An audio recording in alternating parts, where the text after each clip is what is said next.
Salut, bienvenue à tous sur ma chaîne YouTube Ceinture Noire MMA, bienvenue sur ma première vidéo YouTube. C'est une petite vidéo sans prétention où je vais décrypter et analyser le combat de Khamzat Chimaev et de Sean Strickland. Donc voilà, on commence dès maintenant pour pas perdre de temps.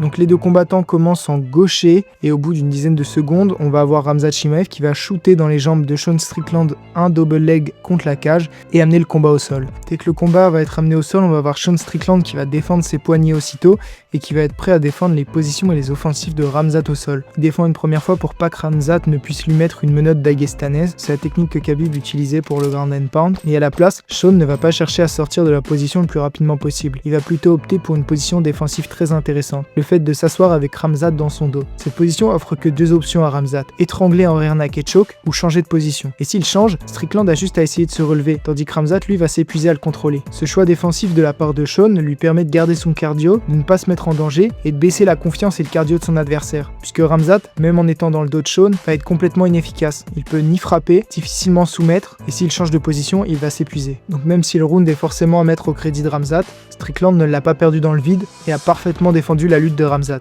Pour le deuxième round, l'approche utilisée par Strickland est complètement différente. Cette fois-ci, il va commencer à implémenter son striking, notamment avec son jab et ses déplacements. Malgré le fait que Sean soit connu pour envoyer de super types, il ne va pas en envoyer contre Khamzat, parce qu'à partir du moment où il lève ou envoie une jambe, cela constituerait une entrée facile et un takedown gratuit pour Khamzat. C'est ce qui a valu à DDP de se faire amener au sol plusieurs fois. Strickland va donc opter pour quelque chose d'autre. À chaque jab, il va pivoter vers sa gauche. Grâce à cela, il ne s'enferme pas contre la cage ou dans de mauvaises positions. Il reste donc au centre de la cage tout en pouvant défendre la lutte de Khamzat si nécessaire. Pourquoi défendre la lutte? Parce que Khamzat a tendance à shooter de loin et de très bas, ce qui le rend vulnérable au sprawl.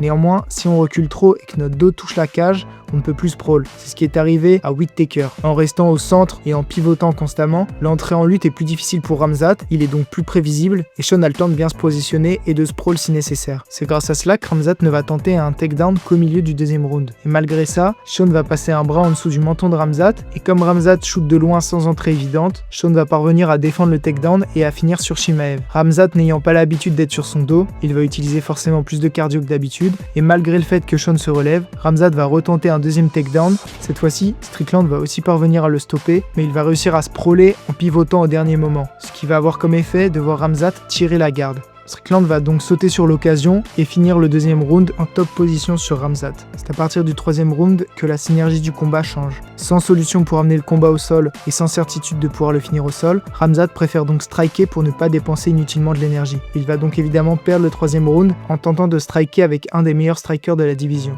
Pour le quatrième round, c'est à peu près pareil que le troisième, néanmoins il lutte vers la fin du round, ce qui a surpris Strickland et ce qui a permis à Khamzat de sécuriser le takedown et de sécuriser le round. C'est un round qu'il a gagné, ce qui fait au niveau des scores 2-2. Khamzat ayant emporté le premier et le quatrième round et Strickland le 2 et le troisième. À l'entame du cinquième round, Khamzat ne tente pas de changer de stratégie. Il continue de striker avec Sean et même si cela est surprenant, Sean ne fait pas forcément le combat qu'il voulait. Il subit énormément de frappes de la part de Khamzat et les deux ont le visage plein de sang. Pour être sûr de remporter le cinquième round, Khamzat va quand même tenter de les amener au sol. Néanmoins, il n'a plus d'énergie et est trop prévisible. Strickland va donc parvenir à bien défendre et à se relever aussitôt. Il va faire ça avec les deux tentatives de takedown et grâce à la supériorité de ses frappes, il va remporter le combat.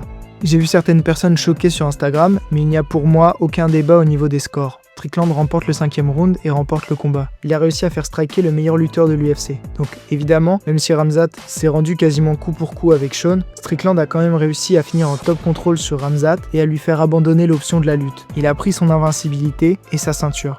Personne ne le voyait gagnant, pourtant il a eu un très bon game plan qui lui a permis d'éviter les erreurs de ses prédécesseurs. Je suis donc comme beaucoup de Français content de cette victoire et j'attends évidemment que notre Français Nassourdine Imavov soit le prochain pour le titre. Et même si je le vois gagnant, je pense qu'il est le meilleur striker, ça ne risque pas d'être un combat facile, donc je lui souhaite tout mon courage. Sinon, c'est la fin de cette vidéo, j'espère que ça vous a plu, je vous invite à commenter, à liker, à partager, dites-moi en commentaire ce qui vous a plu, ce qui vous a moins plu, et on se retrouve la semaine prochaine pour une nouvelle vidéo. Sinon, vous pouvez me retrouver sur TikTok.